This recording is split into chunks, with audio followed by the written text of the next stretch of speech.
বন্ধুরা, দেখো তোমরা সবাই, আমার ছেলের স্কুলে রাখি পরানো ছিল, তো আমরা সবাই পৌঁছে গেছি।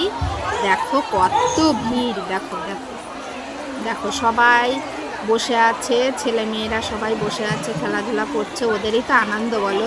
ওকে রাখি পরাচ্ছে, ওকে রাখি পরাচ্ছে, এটাই হচ্ছে আজকের নিয়ম। দেখো দেখো কত, ওই যে আমার ছেলে বসে আছে, দেখাচ্ছি দাঁড়াও। এই যে সবাইকে দেখো, দেখো প্রচণ্ড ভিড়, প্রচণ্ড ভিড়।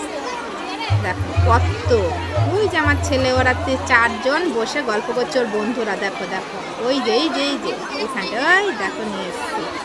দেখো দেখো, এই যে আমার ছেলে, এই যে বড় করে দেখাচ্ছি, কেমন লাগছে বলো। ওইখানে অনুষ্ঠান শুরু হয়ে গেছে, অনুষ্ঠান হচ্ছে। এই যে আমার 2 বান্ধবী, দেখো আমার বান্ধবীদের কেমন লাগছে বলে দাও সবাই। হ্যাঁ, টাটা দিয়ে দিয়েছে। তো চলো রাখি।